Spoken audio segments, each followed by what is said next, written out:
क्या तुम इस बार भी करवा चौथ पर नहीं आ पाओगे? जब से शादी हुई है मैंने एक बार भी करवा चौथ तुम्हारे साथ नहीं मनाया। हमेशा फोन पर ही बात करके व्रत खोल लेती हूँ। पता नहीं वो दिन कब आएगा जब मैं तुम्हें सामने देखकर करवा चौथ व्रत पूरा करूंगी। अब मधु, मन खराब मत करो। मैं भी तो यहाँ भारत माता की सेवा करके अपना फर्ज निभा रहा हूँ। क्या तुम्हें मुझ पर गर्व नहीं? मुझे तुम पर बहुत गर्व है। मैं एक फौजी की पत्नी हूँ और मैं जानती हूँ कि एक फौजी के लिए सबसे पहला कर्तव्य भारत माँ की सेवा है। मैं हमेशा ही आपको इसमें योगदान देती आई हूँ और आगे भी दूंगी। मैं मन नहीं खराब करूंगी जी। कोई बात नहीं, मैं व्रत खोलूंगी तो आपको फोन कर लूंगी। ये हुई ना बहादुरों वाली बात। तुम मेरी बहादुर पत्नी हो और मुझे भी तुम पर गर्व है कि तुम मुझे समझती हो। मधु, हमारी गुड़िया रानी, हमारी परी कहाँ है? वो माँ जी मंदिर गई थी। मंदिर में रामलीला का आयोजन चल रहा है ना, तो वही दिखाने ले गई है। लगता है आ गई। रुको, मैं माँ जी को और परी को फोन देती हूँ। परी देखो, पापा तुमसे बात करेंगे। पापा कैसे हो? आपको पता है मैं अभी दादी के साथ मंदिर गई थी। वहां पर इतना बड़ा रावण का पुतला था। राम जी ने अपने धनुष से रावण को मार दिया और फिर खूब सारे पटाखे बजे। मेरे तो कानों में ही आवाज हो रही है। पापा, दादी कहती है राम जी और रावण का युद्ध बुराई पर अच्छाई की जीत को दर्शाता है। अपनी 5 साल की बेटी परी की मीठी मीठी बातें सुनकर आलोक की आंखों में आंसू बहने लगे, पर उसने अपने आंसुओं को पोंछते हुए अपने आप को संभाला। हाँ मेरी गुड़िया रानी, ये तो सच है। दशहरे का त्योहार बुराई पर अच्छाई की जीत का ही प्रतीक है। परी बेटिया बहुत समझदार हो गई है। माँ कैसी हो? कैसी हो सकती हूँ बेटा, तेरे बिना मन ही नहीं लगता। बहुत याद आती है तेरी। आजा बेटा, बहुत समय से तू छुट्टियों पर नहीं आया है। माँ मैं जल्दी आऊंगा, चिंता मत करो। अच्छा रखता हूँ माँ, अपना ख्याल रखना, बाय।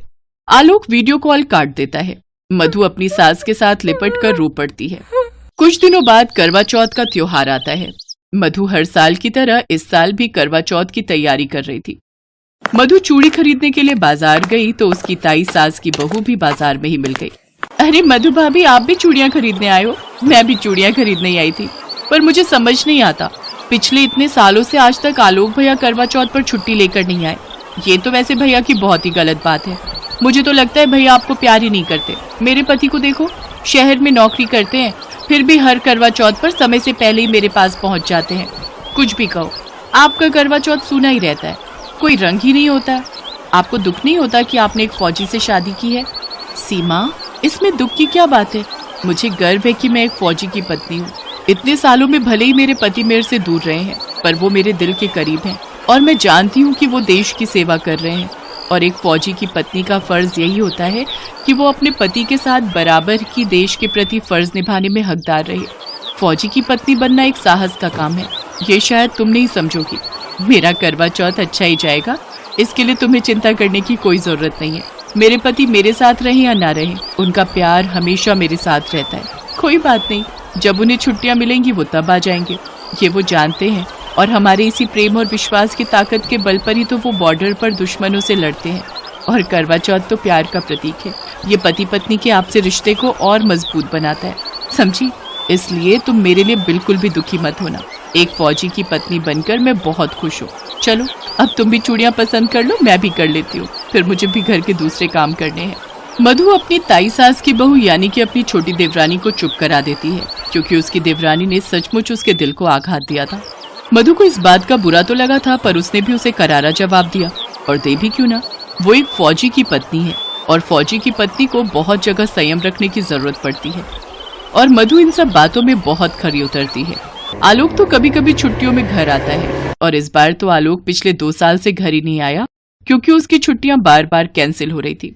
फिर भी मधु बहुत समझदारी से पूरे घर को संभाल रही है, अपनी सास और छोटी बेटी की पूरी देखभाल कर रही है। करवा चौथ का दिन आ जाता है। मधु हर बार की तरह 16 श्रृंगार करके तैयार होती है और पड़ोस में पूजा के लिए जाती है। मधु पूरे मन से सबके साथ मिलकर करवा चौथ की पूजा करती है।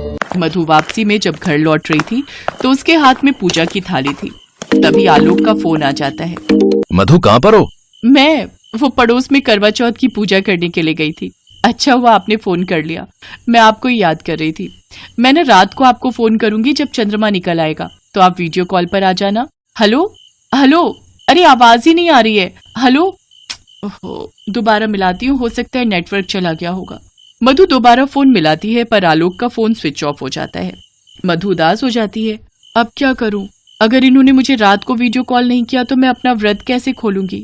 क्या मुझे इनका चेहरा देखे बिना ही व्रत खोलना होगा? कोई बात नहीं, अगर बात नहीं हो पाई तो मैं ऐसे ही इन्हें याद करके अपना व्रत खोल लूंगी। हर साल ऐसे ही तो होता है, कभी कॉल मिलता है कभी नहीं मिल पाता। मधु का मन उदास हो जाता है। वो घर आती है तो लाइट गई हुई थी। घर में बहुत अंधेरा था। माँ जी, घर में अंधेरा क्यों हो रहा है? इधर की लाइट गई हुई है क्या? ललिता चाची के घर पर तो लाइट आ रही है, हमारी कैसे चली गई? पता नहीं बहू, अभी थोड़ी देर पहले ही चली गई। मैं तुम्हारा ही इंतजार कर रही थी कि तुम आओ तो पड़ोस में पता करो कि कहीं हमारी लाइट खराब तो नहीं हो गई। हो सकता है हमारी ही खराब हो गई हो, सबकी तो आ रही है। हाँ, मोमबत्ती जलाकर मैं पता करती हूँ। परी, तुम यहाँ दादी के पास बैठो, बेटा अंधेरा है, मैं मोमबत्ती जला देती हूँ। बताओ, करवा चौथ का त्योहार है और लाइट आज ही खराब होनी थी, अब मोमबत्ती भी नहीं मिल रही। क्या करूं, इतने अंधेरे में कुछ भी दिखाई नहीं दे रहा। मधु मोमबत्ती ढूंढ ही रही थी कि तभी आलोक का फोन आ जाता है। क्या हुआ? आपका फोन कट गया था, मैंने फिर ट्राई किया तो स्विच ऑफ आ रहा था। आप कहाँ पर हो अभी? पीछे मुड़कर देखो, यहीं तो हूँ, तुम्हारे पास। मधु जैसे ही पीछे मुड़कर देखती है, आलोक उसके सामने खड़ा था। मधु खुशी से झूम जाती है और आलोक के गले लग जाती है। आलोक, आप अभी भी मुझे यकीन नहीं हो रहा कि आप आ गए। माँ जी, आलोक आए हैं। परी, देखो तुम्हारे पापा, आपने हमें बताया भी नहीं। अगर बता देता तो सरप्राइज कैसे देता? बहुत टाइम से छुट्टी अप्लाई कर रहा था, 2 साल हो गए थे घर आए हुए, इसलिए दिवाली की छुट्टियां मिल गई। अब कुछ महीने मैं तुम लोगों के साथ ही रहूंगा। मैं बहुत तरस रहा था तुम सबसे मिलने के लिए, माँ से मिलने के लिए, परी से मिलने के लिए। अरे मैंने जानबूझकर अंधेरा किया था।